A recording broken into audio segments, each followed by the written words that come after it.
Good afternoon, everybody. We are back with another book read, and this time we're going to be covering Disney's Aladdin.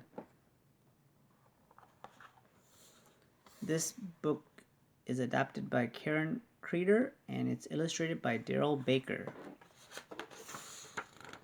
On a dark night in a faraway land, an evil man named Jafar and his wicked parrot were waiting. Soon a thief named Gazim rode up to them and held out the missing half of a scabbard medallion. When Jafar fit the two halves together, thunder rumbled. In a flash of lightning, the medallion raced across the desert. Jafar and the thief followed the medallion to a cave of wonders. Gazim, bring me the magic lamp, Jafar ordered, but the thief didn't make it beyond the opening of the cave. The tiger god of the cave devoured him. Then the tiger god spoke. Only one who is worthy may enter here. The next morning, a poor, hungry man named Aladdin and his pet monkey Abu were sitting on a rooftop when they were looking down on the marketplace of Agrabah. Suddenly, Aladdin noticed a lovely young woman. She seemed lost. She took an apple from a vendor's cart. When the angry vendor demanded payment, which the young woman didn't have, Aladdin and Abu rushed down to help her. "Thank you, kind sir," Aladdin said to the vendor. "Thank you for finding my sister." He quickly led the young woman away. "This is your first time in the marketplace, isn't it?" asked Aladdin. "I'm running away," the young woman explained. "My father is trying to force me to get married."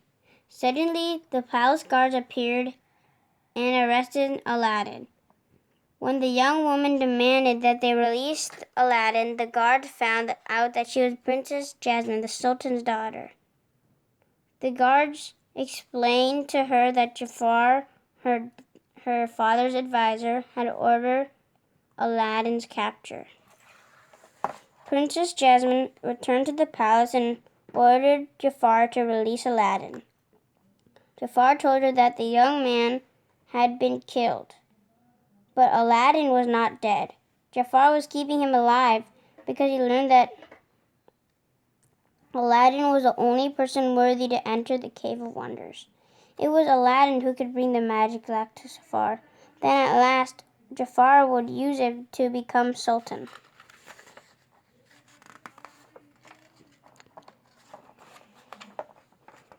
Disguised as an old man, Jafar took Aladdin to the Cave of Wonders. The sleeping tiger god awoke. "Proceed," he said. "Touch nothing but the lamp." Aladdin and Abu gasped as they saw all the gold and jewels in the cavern. "Don't touch anything, Abu," Aladdin warned. Then, just as Aladdin found the magic lamp and scooped it up, Abu touched a huge glittering jewel. With a loud rumble, the cave began to collapse. Frantic, Aladdin and Abu scrambled back toward the entrance, where Jafar was waiting. "Help me!" shouted Aladdin, but Jafar refused, and Aladdin and Abu tumbled back down into the dark cavern. Aladdin feared that they were trapped forever, but Abu still had the lamp. Aladdin took out the old lamp and tried to rub out some of the dust. Poof! In a flash, colorful swirling smoke, a gigantic genie appeared. "Say, you don't look like my last master," he said to Aladdin, "but you still have 3 wishes and no wishing for more wishes." Aladdin was stunned. 3 wishes? He intended to make good use of them, but first he tricked the genie into whisking him out of a cave on a magic carpet, unsure of what to wish first. Aladdin asked the genie what he would wish for. Surprised at the question, the genie replied, "I would wish for freedom." So Aladdin promised to use his third wish to set the genie free. But his first wish was to be a prince so that he could marry Princess Jasmine. At the same time, in the palace of Agrabah, Jafar had used his serpent staff to hypnotize the Sultan. The poor Sultan was about to agree that Jafar could marry Jasmine. Suddenly, they heard the sound of parade. The spell was broken, and the Sultan rushed to the balcony in time to see the arrival of the Grand Prince. It was Aladdin. The genie had granted the young man's first wish. Aladdin entered the throne room. "Your Majesty," he said, bowing to the Sultan, "I am Prince Ali Ababwa. I have come to seek your daughter's hand in marriage." The Sultan was thrilled. The law stated that Jasmine must marry a prince before her next birthday, which was only days away. But the princess did not want to marry Prince Ali. She was not in love with him. Prince Ali offered the princess a ride on his magic carpet, hoping to win her love. During the magical journey, Princess Jasmine realized that Prince Ali was a young man who had rescued her in the marketplace. That starry night, Aladdin and Princess Jasmine fell in love. But later that night, Jafar had Prince Ali captured and thrown into the sea. He was making sure that Prince Ali would not marry Jasmine and foil Jafar's own evil plans. Luckily, Aladdin had the magic lamp with him. He summoned the genie and asked for his second wish to save his life. The genie quickly transported Aladdin back to the palace in Agrabah.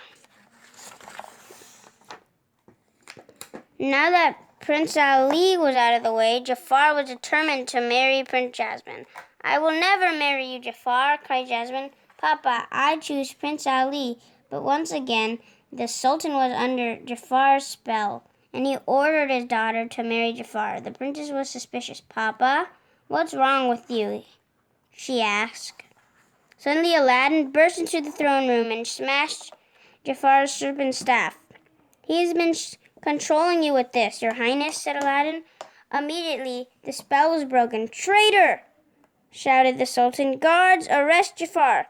But before the guards could capture him, Jafar escaped to a secret laboratory. Despite his hasty exit, Jafar had seen that Prince Ali was carrying the magic lamp. Prince Ali was really Aladdin.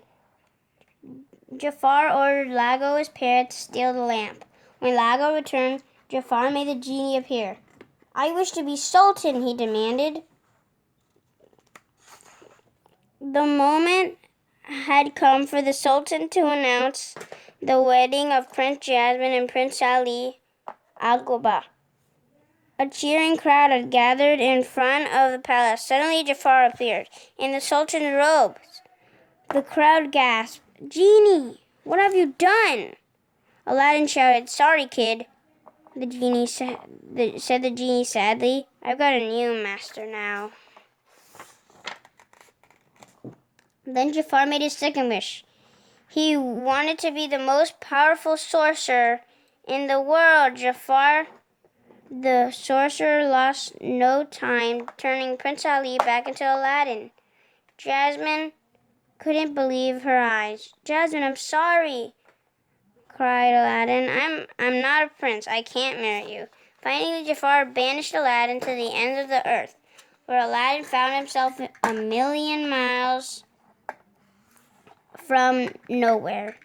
He was glad that Abu and the magic carpet were still with him. "Back to Agrabah," he shouted to the carpet, "as fast as you can."